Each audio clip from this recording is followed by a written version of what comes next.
Are you studying for the ACT and consistently missing English questions, but you don't know why? When you're taking the test, you pick the answers that sound the best, but then you end up still getting them wrong in the end.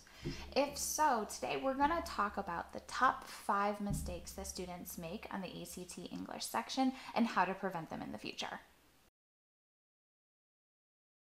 Hey guys, welcome back to my channel. If you're new here, my name is Megan and I am your test prep guru, an expert of all things ACT, SAT, and college admissions related. Today, we're going to begin a series about the top mistakes that I've seen my students make on the different sections of the ACT. Over the last decade, I have worked with hundreds of students and I've seen a lot of mistakes. So I know the common mistakes that students make on the different tests. Today, we're going to start a series on all of the top mistakes that students make on the ACT, starting with the English section, and then what you can do in order to avoid them in the future. Let's get started. Mistake number 1, going with the answer that sounds the best instead of using your grammar rules. Whenever I start with a new student, the very first thing I ask them is, what's the advice that you've gotten on the ACT English section? And majority of the time, it's that their teachers and their friends and parents tell them to go with the answer that sounds the best. This comes from a great place. The problem is that it doesn't rely on the grammar rules that we don't always have in our everyday conversations, meaning that the answer that sounds the best isn't always going to be the correct answer. So what this means is that you need to know your grammar rules. You need to know how subjects and verbs line up. You need to know your verb tenses. You need to know how to properly place modifiers in a sentence. So the test makers know the common mistakes that we make in everyday conversations, and they put these into the answer choices as traps. So we want to make sure that we avoid these as much as we possibly can. Let's look at a quick example using commas.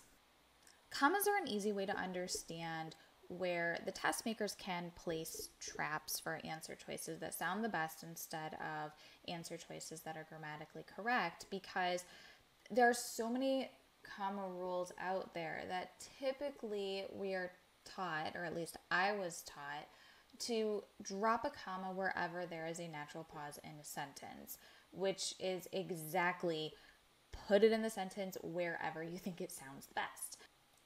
For number 47, they are changing 2 things in each of the answer choices. First, we see that they're changing this importantly, where 2 of the answer choices has importantly as an adverb, and then B and D have important as just a adjective. So we can change that. Important just ends there. The other thing that is changing with each of these is that you also have all of the commas that are changing in each of the answer choices. So when we look at them, A and B don't have any commas, C has commas before and after though, and then D has a comma just before though. Since majority of the answer choices are changing based off commas, I would actually start doing this question using comma rules instead of focusing on the important versus importantly. If it comes down to A versus B, then we can decide which one it's going to be at that point. Reading through this sentence, we see, more importantly though, we enjoyed being together. When we read through the sentence, the focus is on the though and what purpose it has in the sentence. The though is an interjection. Very much like how you would see however in the middle of a sentence. Anytime you have an interjection in the middle of a sentence, you have to separate it out with commas before and after. That's the rule. It is not wherever there is a natural pause, even though you can read the sentence with natural pauses before and after the though. So for this one, it is going to be answer choice C. More importantly, comma, though, comma, we enjoyed being together. By starting off with commas, we also don't have to worry about the distinction between A and B, the importantly versus important, because we are able to knock both of those answer choices out because they didn't have the right commas. By using number 47, we can see that you don't want to just go based off which one sounds the best. So that can be confusing and it becomes subjective depending on how you read the sentence. So the moral of the story here is to know your grammar rules. I'll put a link in the description to one of my absolute favorite websites to practice your grammar rules. It's called chompchomp.com, Grammar Bites. and it covers pretty much everything that's going to be on the ACT English section. So you'll see your subject-verb agreements, misplaced modifiers, parallel structure, commonly misused words, everything. So definitely check that out. They have online exercises that you can use as well as downloadable worksheets. Mistake number 2, reading straight through each of the answer choices in place of the underlined portion. There are 2 types of questions on the test. One is with actual questions that they're asking, and the other is with taking an underlined portion and then editing or proofreading it with the different answer choices. Let's focus on the second one, the one that doesn't have an actual question, just the underlined portion with the answer choices. Many students I've worked with will take each of those answer choices and plug them back into the sentence and reread the sentence at least 4 times in order to figure out which answer choice is the correct answer choice. So not only is this inefficient because it's taking up so much time, but it's also tiring because you're reading through each answer choice at least once, and because you're going with which one sounds the best in context, you're also more likely to fall for one of the traps that the test makers are setting for you. Therefore, instead of reading through each of the answer choices with the original sentence from the passage, you should start by looking at the answer choices first. Majority of the time, the answer choices all kind of look a little bit the same, and so you want to figure out what is different in each of those answer choices.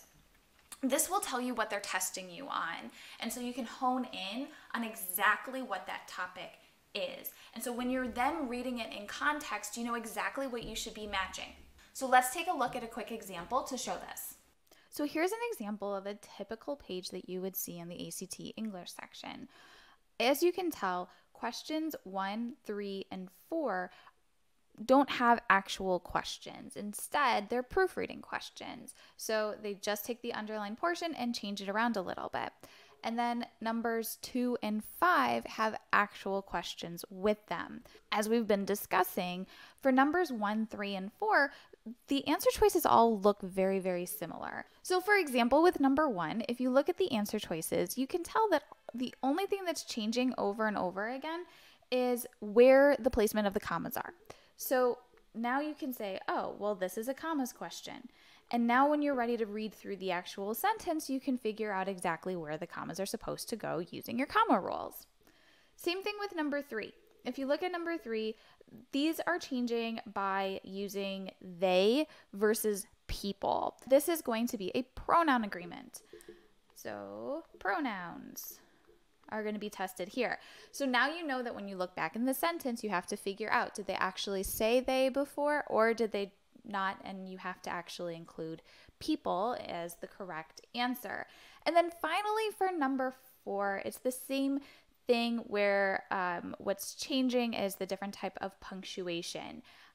They have dashes, they have commas, they have semicolons. So here you're just going to focus on your punctuation. So now you know exactly where you can focus your attention when you look back and want to read through the full sentence. So the moral of the story here is to figure out which each question is testing you on and then figure out what the correct answer should be using those grammar rules. I also will have a video talking about this in much more detail, so make sure that you subscribe so that you can catch that as soon as it comes out. Mistake number 3, not immediately eliminating answer choices that have hard rules.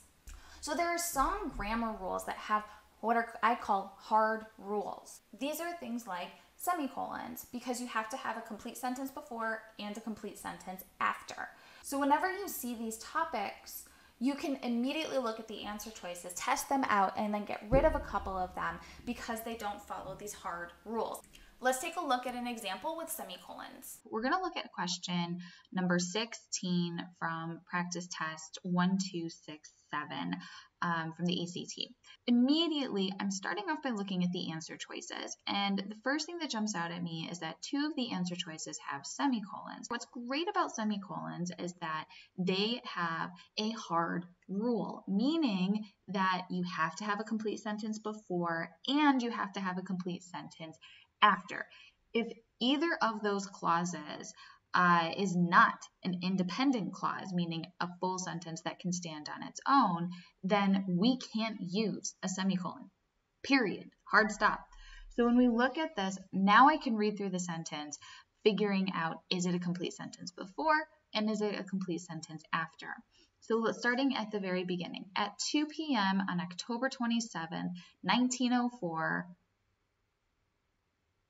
okay, and it just kind of hangs there. It's not a complete sentence, it's just a prepositional phrase. So we can confidently cross off F, and we can also cross off H. So now we can look and see what is the difference between G and J, so that when we read through the rest of the sentence, we know exactly what punctuation we're focusing on. And for this one, it's the comma that comes after thousands. So now when we read through this sentence, we're checking to see if there needs to be a comma after thousands. So at 2 p.m. on October 27th, 1904, thousands of New York City residents poured into the streets of Manhattan. You do not need to have a comma there. And that's because thousands of New York City residents. You can't separate out the prepositional phrase from the noun that it is modifying by using a comma. So we know that the correct answer is going to be G and not J. So the moral of the story here is to know which grammar rules have hard rules. I will have a whole list of these on my website. So again, make sure that you check out in the description below for a link to that. Mistake number 4, not answering the question being asked. This is one of the biggest mistakes that I see my students make. So going back to that, 2 different types of questions. Now we're looking at the first type, which is ones that have actual questions. Anytime you see an actual question on the test, read it carefully. They're going to ask you for a very specific answer using a very specific question. The great thing about these questions is that you actually don't have to read them in context, although that's the mistake a lot of people do. They read these questions in context, they read the answer choices in context, and they go to the very first mistake, which is picking the answer choice that sounds the best in context. Let's take a quick look at an example to see how this works out. Okay, so continuing with practice test 1267 on the ACT English section, we're going to look at number 65 for an example of when you should be answering the question that's being asked. So this question says, given that all of the choices are true, which one offers visual information about the stars as they appear in modern times? So they're asking a very specific question, and they're asking for 2 details. They're asking for first, visual information, and second, how they appear in modern times, as they appear in modern times. So that's what we want to keep in mind when we're looking through the answer choices. And anything that doesn't talk about visual information and how they appear in modern times, we can immediately cross off. So looking at A, no changed, I've read about. Okay, that has nothing to do with visual at all. It has nothing to do with modern times. It doesn't answer the question, so we can just cross it off right away. B, have different names in different cultures. Okay, talks nothing about how they're visual, so we can cross off B. C, formed long before any of us were born. Okay, not only does this not talk about visual, but it talks about these stars when they were formed, not in modern times. So we can cross off C as well. So finally we come to D. Together they roughly form a straight line. This is the only one that comes remotely close to talking about these stars in visual form. And we know that it's going to be in modern times because they're talking about it in the present tense right now. So the answer has to be D. And the great thing with these types of questions is that you don't even have to read this in context. We didn't have to read the rest of the sentence. We didn't have to read the rest of the paragraph. We didn't have to read what was going on in the passage beforehand. All we had to do to answer this question was to look at the question that was being asked. So the moral of the story here is that anytime that you're given a question, these should be incredibly easy points for you to get. Just make sure that you are reading the question carefully and then answering the question that they're asking. It seems simple, but you gotta make sure that you're consciously aware of it. Mistake number 5, starting yes-no questions using process of elimination from the yes and the no part. On the ACT, you'll get some questions where the answer choices start with yes, yes, no, no, or sometimes keep, delete, delete, and then they'll give reasons why. For these questions, you want to make sure that you are paying close attention to one, what the question is asking, and two, what the reasons are in each of the answer choices. So let's look at a quick example of why it's so important to look at the reasons and not just the yes-no portion. Here's a question 42 that we're looking at in order to work through these yes, yes, no, no questions. The writer is thinking of adding the following phrase to the end of the preceding sentence, changing the period after industries to a comma. You don't have to worry about the grammatical formatting whenever they include some parenthetical phrase like that. That basically is just the ACT test makers covering themselves so that they know that if they're changing things, it'll be grammatically correct. So you don't have to check to see, oh, should there be a comma there? You just trust the ACT test makers. They're doing that on purpose in order to help you, not to hinder you. So the phrase that they want to put in here is such as medicines, pharmaceuticals, and chemicals. Should the writer make this addition here? Now, this one we do need to read in context because all of the reasons are going to show relationships to this phrase compared to the rest of the sentence and possibly the rest of the paragraph.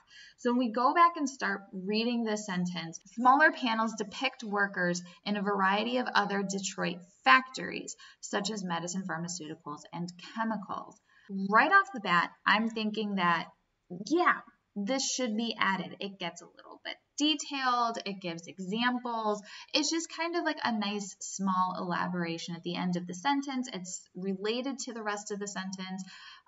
It's not absolutely necessary, but it's not being redundant at all. So looking at the answer choices, I want to keep all of those reasons kind of in the back of my head, because if none of those reasons are listed, then I have to be flexible with my thinking.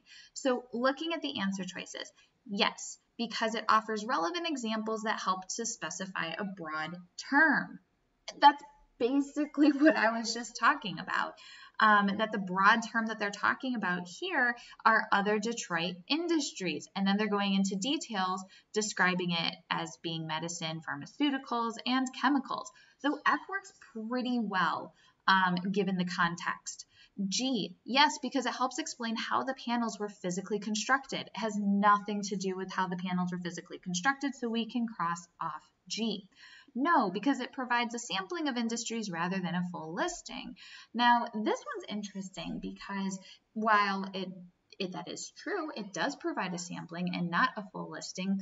We don't really need the full listing here. We just need a couple of examples, and that's more than enough for this passage. And on top of that, the ACT, again, they usually don't like things fully listed. They want things as concise as possible. So they're totally cool with adding a couple of examples to elaborate on like a general term, but they probably won't want every single item listed out. So I'm going to say that F is going to be the better answer than H. And finally, no, because it digresses from the main point of the sentence. It elaborates on the main point of the sentence, so we do not need it to be J. So the correct answer here, 100%, should be F. Now, again, with these yes, yes, no, no questions, this one happened to be right up the alley of what I was thinking of when I started reading this question. But that's not always going to be the case, especially when you're on a test, you're thinking, you're working through things quickly. Sometimes things are going to come up. So you have to remember to be flexible. You have to make sure that you're flexible with your thinking and that you are looking at the no's, even if you think, yes, it should be included, and vice versa. If you don't think it should be included, double check the yeses just to make sure if something should be there. So the moral of the story here is to not necessarily start by using process of elimination with the yes-no part, but instead to focus on your reasoning. Bonus mistake, not knowing the particular questions that are going to be on the test. There are a lot of questions on the English section, 75 of them, and they're going to cover a wide array of topics. Now, obviously, you're going to have to know a lot of grammar rules, like we already talked about a couple of times. That being said, there are going to be some questions where they're very specific to the ACT and just more formal English. So you want to make sure that you are familiar with the test and not just with all of the grammar rules. This is why it's incredibly important to actually go through a couple of practice tests before you take the test on test day so that you know exactly what you're getting yourself into. So we're gonna take a quick look at an example with concision and how they give it to you on the test, especially because the correct answer and the incorrect answers all sound like they actually could work, and they're all grammatically correct. We're going to look at number 68. Looking at the answer choices, the very first thing that should jump off the page is that there is a very unique pattern here in that the first three answer choices are all incredibly long, and then the last answer choice is one word, super short. That should set off a red alarm in the back of your head that this is probably asking something very specific, and it is. This is a prime indicator of a concision question where on the test, if you can say the same thing in 3 words instead of saying it in 8 words, you should do the 3 words. When we get concision questions, we always want to start with the shortest answer to make sure that it makes grammatical sense in the sentence that it's giving. So using J, it would read, in other parts of Japan, the same 3 stars appear in a constellation representing the floor-length sleeve of a woman's kimono. That sentence is perfectly fine. There is nothing grammatically wrong with it. The subject, verb, everything matches. Everything is good to go here. The one thing we do have to check for concision questions is to make sure that we didn't lose any information by going with the shortest answer instead of going with the longest answer. So you still want to read through the first 3 answer choices just to see what information are they providing in those longer sections. So F reads, it's awesome that in. This isn't really providing any additional information. It's more of stating an opinion on the topic, and we don't need that on the ACT. Moving to G, you'll be amazed to learn that in. Same thing as F, it doesn't add any information, it's just adding an opinion to the topic. And then finally for H, consider, if you will, the notion that in, again, it's just overly wordy. It doesn't add any information, meaning that there's no new information. That if you take out those phrases, the meaning of the sentence does not change. It's not like they're taking out the same 3 stars appear in a constellation part of the sentence. Instead, we're just taking out fluff. What you have to watch out for these concision questions is that many times the correct answer isn't the only answer choice that sounds correct. Many, if not all, of the other answer choices also can be grammatically correct and they sound like they can work. So you definitely have to know that this is something that will show up on the ACT, that they want you to be as concise as possible, use as few words as you possibly can with these proofreading questions. So moral of the story is to make sure that you know the common patterns and the different types of questions that will show up on the actual test. My best advice for this is to get a copy of the ACT official guide. It's the big red book. I have a copy of it back there, the official SAT guide. That comes out by Wiley. There are 5 practice tests in there, and at the end of every practice test is a solution guide, so you can figure out not only which questions you got wrong, but also why you got them wrong. So there you have it, the top 5+1 mistakes that I've seen my students make over the years. If you have any questions, please drop them in the comments below, and I'm happy to answer anything that you have. Also, let me know if there are any specific topics that you want me to cover in future videos. Finally, if you liked this video and you found it helpful, please give me a like and subscribe to my channel in order to check out future videos on the ACT SAT. Thank you so much for watching, and I'll see you next time. Bye!